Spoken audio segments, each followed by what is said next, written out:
Hello, my name is Stallone-Obaraemi Samuel, and it's a pleasure to be here again to serve you. So today we want to talk about a change mindset. And today we're going to look at the workplace in terms of leadership, in terms of being an employee, and also being an employer, and how we can balance both, and how everywhere you find yourself. In fact, what I'm going to share today, nations, countries, wherever you find yourself, people, communities can use the nuggets I'm about to share today to ensure that they have a healthy workforce, a leadership workforce, a workforce that is not just there to work, but actually to for a job, as it were, but actually to do what? To lead. But I'm going to take you through some sort of journey, all right? Now, a question we need to ask ourselves is that is it important, at this point in time, is it really important for employers and employees to wake up? Yes, it is. Wake up in what sense? In terms of creating. Because if nothing is created, nothing is brought to birth. Everything we see today, whether it's the car, it's the plane, whatever, the internet, everything we see today was first of all created and then made. That means it was conceived mentally and then brought to physical manifestation. If you have a set of people in your business that are conscious about creating, that's a game changer as against people who are just there for the sake of doing a job and putting food on the table. Our ultimate goal, wherever we are as a community, wherever you find yourself, should be to have a group of people, a team of people that are heavily dependent on themselves and also interdependent.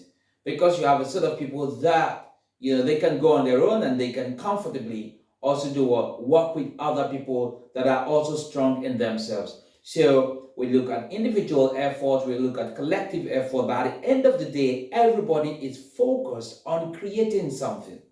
Some of us, at the end of the day, maybe if you're in school today, or maybe that's wherever you are in life, at some point, some people would eventually decide to work for other people, work for businesses, pursue a cause, all right, work because they enjoy a certain cause. Some people will become entrepreneurs who probably will own businesses that will create solutions. In any case, as long as everybody is focused on creating, everybody is focused on solving a solution or being part of the solution, solving a problem rather, or being part of the solution to a problem, then we're going in the right direction. Okay, we're going in the right direction. So if you choose to be an employee, I would recommend that you choose to be an employee that is a leader employee, an entrepreneurial employee. It makes a whole lot of sense. I tell you from my experience, I have been an employee, done businesses, worked for people. The moment you are doing a job, and I come to job and work at some point, but the moment you are in a part of any project, but you're part of that project as an entrepreneur, as somebody who's thinking to solve a problem, to create a solution, the way you look at things, even if it's not fundamentally your business, it's a lot different from someone who thinks, oh, it's a job, I just want to do it. I'll come to that in a while. You see, an employee with diverse skills, an employee with diverse skill sets has a greater ability to solve problems, to create solutions, to build teams, and to improve productivity. And when this happens, if you have such an employee, if you're an employer, you must pay attention because what the employee brings to the table benefits everyone. But what are some of the key skills? If you are an employee, what are some of the key skills you need to develop that is going to help you to become that person, that leader, that solution provider, that creator? Okay, some of these skills include team building skills, the ability to work with people, the ability to build them up, the ability to say the right things at the right time with respect. I mean, having due respect for people, considering other people as even superior to you, as it were. Because if you look at it in some way, everybody in this life is superior to us in one way or the other. Why? Why do I say that? There are some people that are very patient. Now, you might be an extemporaneous speaker.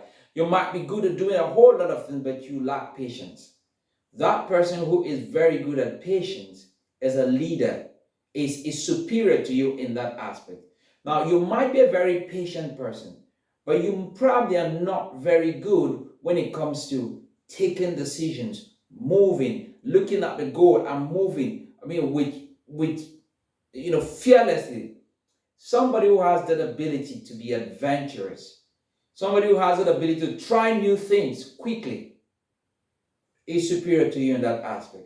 So if you consider that everybody probably in this life has one thing that you do not have, it behoves upon you then, it kicks into you the principle of considering other people superior to you in something. Now, once you consider it that way, you treat them with a high degree of respect, no matter who they are, no matter what their status in life might be. But now that puts you in a great position if you are an employee for leadership roles, so leadership opportunities to come to you. Another thing is coaching and visioning. You must have the ability, you must develop the skill to be able to coach other people, to coach yourself to envision, to see things and bring about solutions or suggestions that most people sometimes will think, oh, I think he's crazy, I think she's crazy. But you see it so clearly, and so you drive, you push forward, and that makes people to say, well, let's see what he's got. Let's see what she's got. Okay? So you must, and to tell you the truth, many a times, if you are a core employee, as in, this is a job, and I just do my job and I go away, that thing about thinking about envisioning doesn't kick in. It hardly seldom kicks in. But if the moment you wear the entrepreneurial hat, as it were, it helps you to think of solutions, to envision. Another skill you need to develop is a skill of negotiation. A skill of negotiation is very powerful in every way. Many times when we talk about negotiation, people think that it only comes into play in terms of business transactions, in terms of monetary exchange, buying and selling. Negotiation is powerful, it can save your life. Having the ability to negotiate can save your life, can save a whole lot. It's not just, so it's fundamentally, it's important when it comes to businesses. All right, making business decisions and all of that. But to tell you the truth, having the ability to negotiate, even in the family, let me give you an instance. You say something to your teenager, you impose a curfew. It makes more sense when you are able to explain why you have to impose that curfew. It makes more sense. And when your child pushes back and you say, no, you know what? I'm going to move this way. I'm going to take this off. I'm going to put this. You have to give this for this. You are negotiating. Why is that powerful? Because when you just tell children, don't do this and don't do that, they sometimes might just obey that because they don't have the control, as it were. But when they get to the point where they feel you don't matter, they just go their way. But when you're able to implant, you're able to give reasons. Whether you're there or not, the likelihood of them making a decision based on their understanding of the reasons you've given, that's a powerful place to be. Well, I don't know if I've given you I don't know if I've given you a good example, but what I'm trying to say here is that when we talk about negotiation, we're not talking about the skill of negotiating. It's not just about businesses. Even in the family, you've got to negotiate with your wife, with your husband, with your kids, your father, mother. Negotiation skill is powerful. Another skill you need to learn to grow as an employee, if you want to be truly invaluable, is the skill of conflict resolution. Conflict, people run away from conflict, but conflict is also good in some sense. Why? Because we are imperfect humans. Conflict is disagreement. We will disagree. But when we disagree, can we talk about it respectfully and come and reach a compromise of some sort? We don't have to be friends. We do not have to keep talking to each other. Depending on the circumstances. Okay?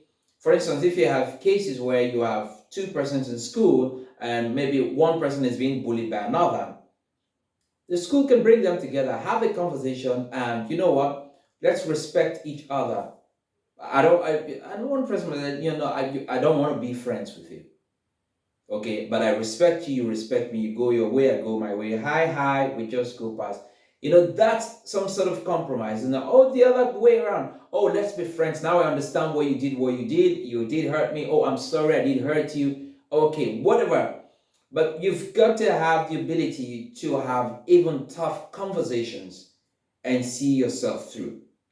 Well, you probably would need to do some research on how to learn how to resolve conflicts, because that is important if you want to grow.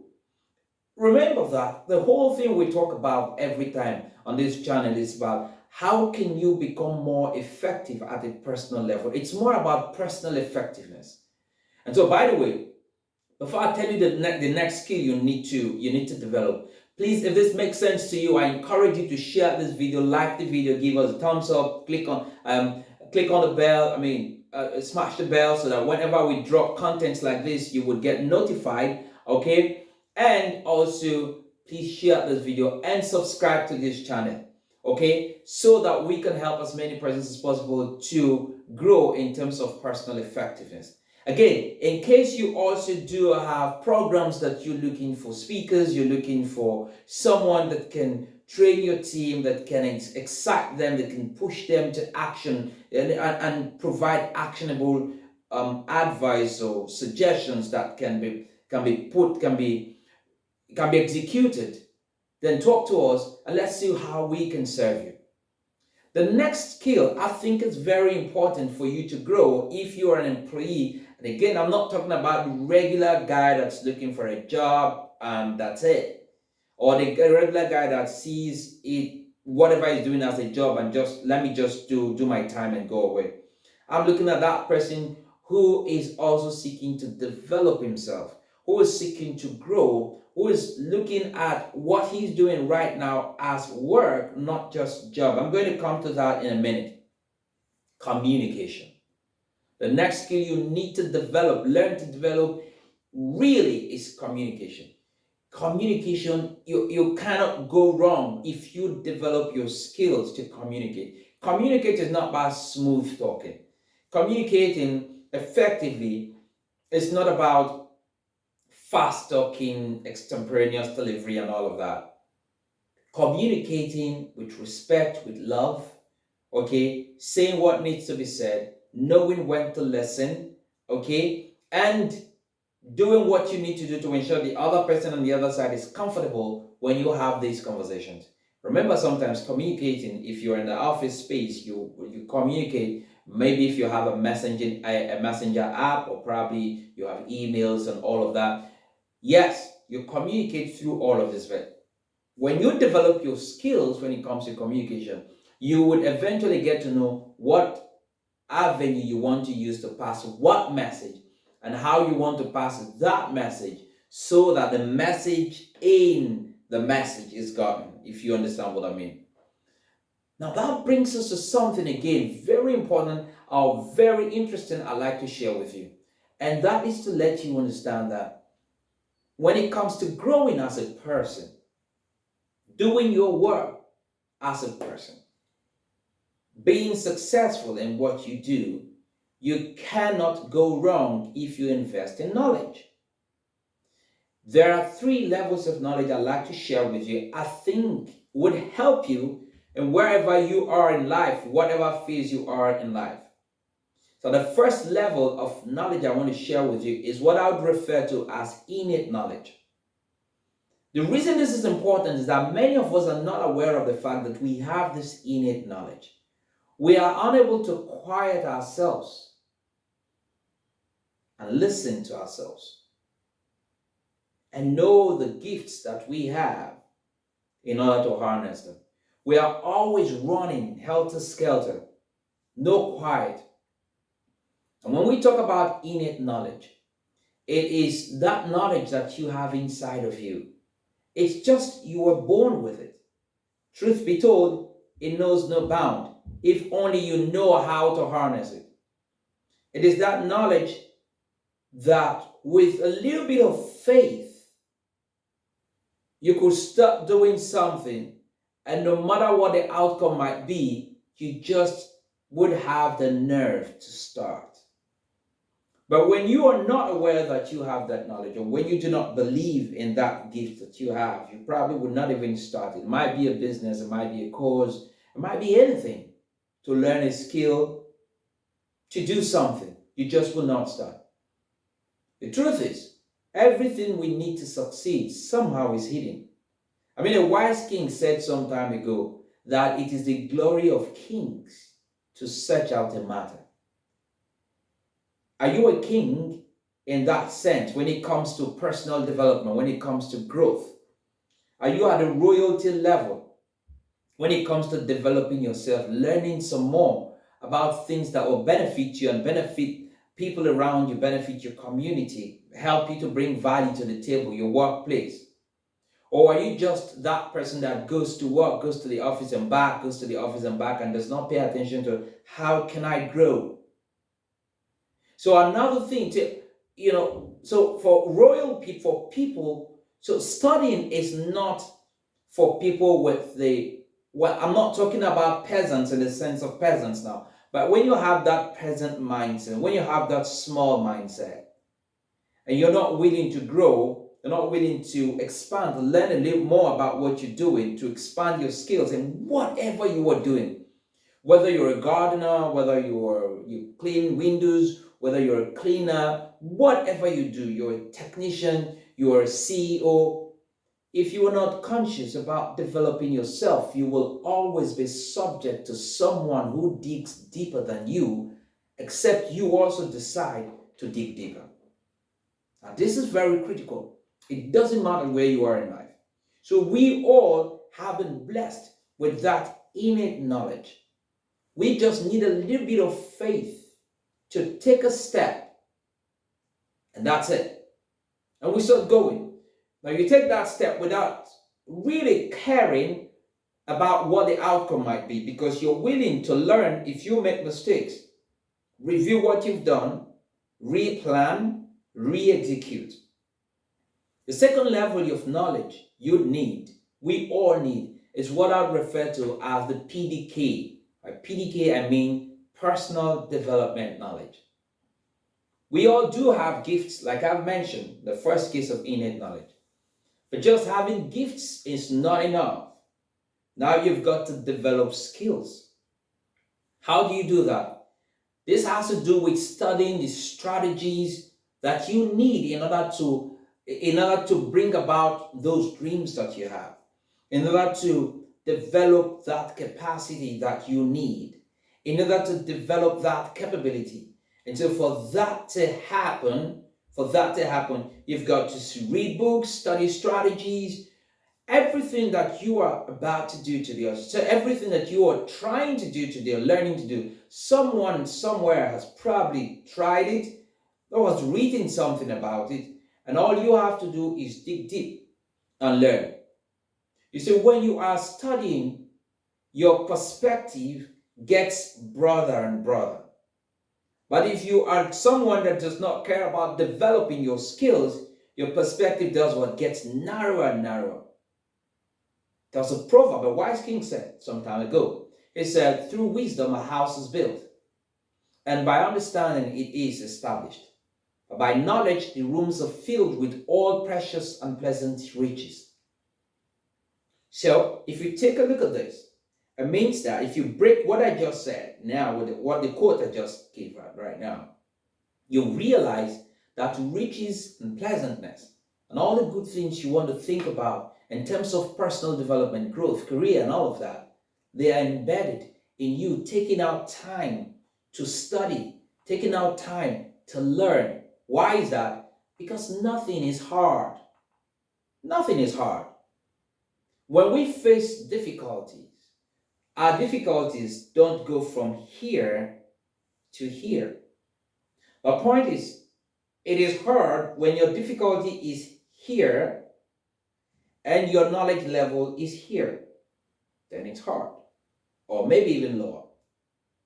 But when you leave the problem leave the challenge, go do some study, upskill, grow yourself, learn some more, read, study, and your knowledge level goes up to this point. This no longer becomes a problem. So problems don't grow, but you can grow your knowledge. So once you face any challenge in life, the thing you need to ask yourself is that, how much do I know about this thing, this challenge? I don't know much. I probably need to go do some research, do some digging, and you would realize that the more you learn about it, and it's difficult, it's not very easy, it's not sweet, it's not a process, it's not a sweet process. I tell my kids when they say, "Oh, Dad," when I say go read, and they give me that face like they want to watch TV and all of that, and I just tell them bluntly, we live in a world where we think everything has to be fun, but let's be real, it's not that way. So I tell them, learning is hard. It's not fun. So don't expect me to find a way to make learning fun. If we're able to, I tell them bluntly, if we're able to figure out how to make this fun, fine and good. But if we're unable to figure out how to make it fun, we're going to go the hard way. But the point is, at the end of the day, you've learned. So if it means taking your book, your brown page book, to read instead of getting on a computer or getting on your phones and get distracted, go read the book. If it means that if there's a faster way to commit the multiplication table into your brains, and we don't know that yet, we know the hard way. Take the book or take the multiplication table and keep reciting them. When you keep repeating things over and over, repetition, they say, is the mother of mastery. When you keep repeating something over and over, eventually you will master it. So everything in life does not necessarily have to be fun. But the point is, when you look at the result, going through the pain, eventually, what would that get me? Where would that get me? And so going through, what I was saying, learning and acquiring the necessary skills and knowledge levels so that you can take care of this challenge. The process will not always be fun. Sometimes it might be fun a little bit, but it may not always be fun. But be prepared. Understand, this problem is not growing. That's the way it is. That's its size. It's never going higher. The only thing is that you just do not know how to deal with it. Because wisdom is powerful. We all need wisdom, which is the application of knowledge. To increase in strength, you need to increase your knowledge. If you do not increase your knowledge, you will do what? You see, when you do not have requisite knowledge, when you face challenges, you become faint out of fear. It happens to all of us. But the difference is that for some people, when that happens, they understand that they are in a deep mess. They know that there is a problem, and they know that the challenge here is that they do not know how to solve the problem. For some people, they give up. For others, they do what? They go find a way. You see, you've got to do one of two things. You've got to either be prepared or be scared. I think I got that quote from Ludacris's daughter. She said her father used to tell her that there are two things. You'll either be scared or be prepared. So all you need to do is take one small step at a time and just grow. As an employee, all right? I'm really, so far in this phase, I'm really focused on employees because I'm thinking that you could actually be so valuable when you see what you do as work and not just job where you go do your hours and go away. And you focus on developing yourself one small step at a time. You spend time, sometimes people go to work and at the end of the day, after decades of working, you don't see any significant difference or growth in them as when it comes to personal growth. I don't want that to be where you would eventually find yourself. I don't want to find myself there. So that is why today I'm charging you to begin to pay attention to learning, to begin to pay attention to personal development and growth, personal effectiveness. Well, the third level of knowledge I think every one of us needs to pay attention to is what I would refer to as the EBK. It's called experience-based knowledge. For this to work, I give you an example.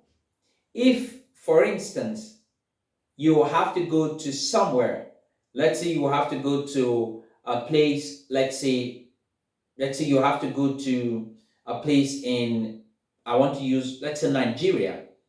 Let's say you want to go to a place as far as somewhere in one of the states called Otiopoti. Yes, that sounds like jaw-breaking, but it's simple, Otiopoti. And you have to go there. It's a matter of life and death. You have to go there, and you have, let's say, 6-7 hours to get there from Lagos. So, and you know what? You've got three choices. You decide to come out there. In many cases, people want to go, I want to use Google Map. I want to find my way around it and get to the place. If you know where I'm talking about, it's not a place, it's not like it's very developed. But nice people there, all right? Great place. But then, all the technologies you see in some parts of the world, you probably won't find there. So it's not a very easy place to get to. So you want to use Google Map, or you probably want to get to the bus station and probably ask someone. That's a second choice. Or the third option, or the second option, or the third option is you see someone who says, I've been to Etiopia and I can take you there. So that you big time, you get there and you save your loved one, or you save the life you want to save. Which would you choose? Which option? I would go with the third. Because the third, I don't have to think about which route to pass, if the map is directing me correctly or not, or begin to waste my time in asking questions. Someone is saying, I can hold you and take you there. That's how mentorship works. Mentorship is like a legal shortcut to whatever you want to do, to success.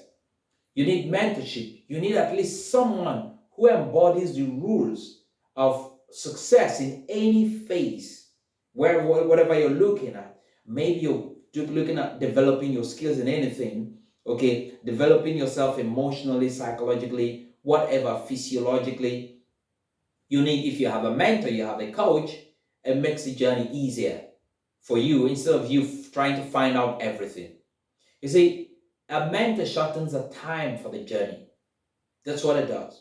A mentor shortens the time. When you have skillful direction, you're waging a war, and you have skillful direction, you win the war. Life, and in most cases, it's like a war. Strategy is required. You need skills, you need strategy, you need to plan. When you have a mentor, you have coaches around you, okay, then it makes it a lot easier. Sometimes you might find mentors and coaches for free. Sometimes you've got to invest in them. You've got to invest in the relationship. But in any case, you've got to be conscious and intentional about creating that relationship that helps you to expunge the toxins from your mental system, from get those things that hold you back from taking action, and guides you through those positive actions that you need to take in order to succeed in your quest or in your journey. I hope this makes sense to you somehow. I'm trying to make it simple as possible for every one of us to understand as we go on that, first of all, I've said, we've got to, whether you're an employer or an employee, whatever you're doing in life, it makes you make a difference if you create something. It makes a difference. Now, creating something may not necessarily be physical. It might be a service you're creating, okay? And that, because you're creating that because you want to solve a solution, and again, it helps you to take control of your time. If you are working for someone, you are working with an organization, even as an employee, and yes, your time has been paid for. You've got 8 hours and 9 hours to work and all of that. But it is a lot easier if you are able to move from the framework, from the mental framework or state of seeing this as a job to seeing it as work. Again, once you understand these principles I'm sharing, you'll be able to decide what work you want to do? Am I really satisfied? Is this what I'm doing? Is it fulfilling? Is it giving me the joy? If not, why are you still there? It's a question that's worth considering. Then we looked at skills that you should develop. We've also looked at the knowledge levels that are needed in order for you to be able to do what? To progress in life, become more effective as a person at a more personal level.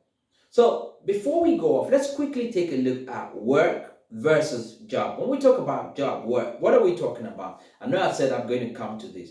Now, the word job is relatively recent, dating from the Industrial Revolution. The original meaning of the word job was a pile of things to be done. And now it actually, insinuates something that is done indifferently for hire. So, hey, you've got a job, do it. It means I don't care how you feel, you've been paid to get it done, do it. Well, I've got a job to do. Whether I like it or not, I just have to do it because I've been paid to do it. But when you talk about work, we're talking about, it's actually a relatively older word, a very old word, dating back to the medieval England. Now, when we talk about work, we are talking about an activity that is done for its own sake. It is done because it needs to be done. Paid or no paid, it needs to be done. The doing of that activity is motivated by pleasure or passion. The doing of that activity is motivated by pleasure or passion. For instance, when someone says, I love to do this, I love to do that. So you find out, if you look at what I've just shared with you, work is more like art. I love to do this thing. I love to create this. I love to make this happen. So it's because of the love that you have for it that you're doing it, not because you've been paid to do it.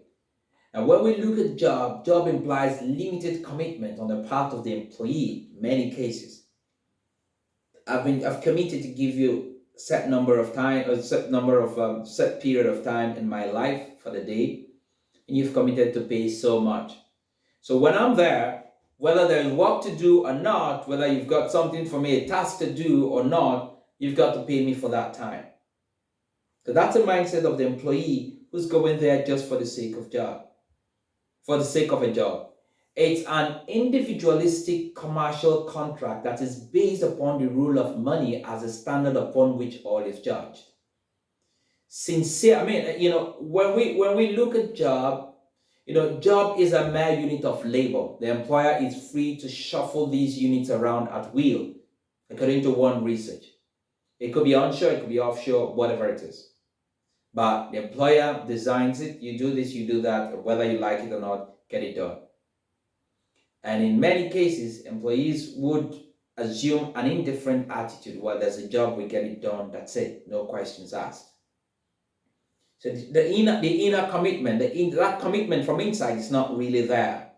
Okay, so it's a job. Now, I'm not saying that people don't do what they don't like and really put in their best to get it done. But when they look deep down inside of them, if they have a choice, they would not. If there's a choice, they wouldn't do it. If they have other options, they won't do it. So if they dig, the deeper you go, you find out somehow there's some reservation somewhere. But when it is work, you are driven.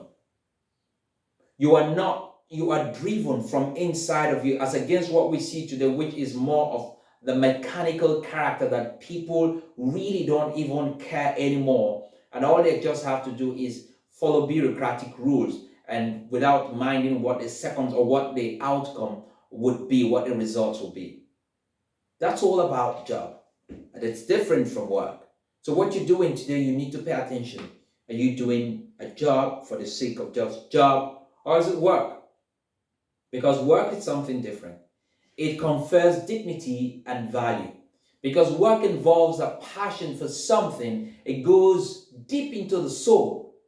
Work is not all about money. It involves relationships, honor, and loyalty that bring people together, families together, work brings both employers and employees together. Because even the employer understands that there's a stake here. There's something just beyond it's beyond transaction. There is a connection here. Work looks for craftsmanship. Okay, work is more like it's a bond. If this is work, even if I'm employing you or you're employing me back, we've got a passion to get this done. It's different from the relationship, the spirit, the energy you feel if we both see it's a job, let's get it done and go our ways. Work is more about excellence. Work is more about happiness. It's about joy. These are the ingredients that creates that dynamic effect, that flow, that powerful energy that glues everyone within that space of work. And strong families encourage their children to love work. Strong families encourage their children to see the benefits of work, the fruits of work. And I see today in many parts of the world, young people are growing up and not bothered about working. Their attitude towards work is that you find out in many Western nations or countries, the working population is aging because those people who were taught the value of work and they're doing it because they love it, they are aging. Many of them are in their 60s, 50s. And young people today, many young people, not all, many young people have been reported to not really show that commitment, that love for work. So is it possible that this is more a moral challenge, more than even a political challenge? We just want to think about it. Is it a family thing? Do parents take the time to encourage their children to teach them the value of work, the value of developing that connection to work, to creating something, to creating a service, to providing a solution? Or are we just saying, allow them, they will figure it out? Let them just, don't worry, they'll find out. How are they going to find out? That's a conversation for another day. So wherever you are today in life, I hope you've been able to learn a thing or two when it comes to jobs, against work, and what you need to do to progress, to grow as a person, as an individual, whether you are an employer or an employee, and not just go through your years of active work and no significant growth as a person. If this has really made sense to you somehow, please share this video with your friends, your family, and please give us a thumbs up, like, or maybe even comment, challenge whatever I've said that you think you're not comfortable with. Let's make this subject a lot better, okay? Let's make this subject a lot better.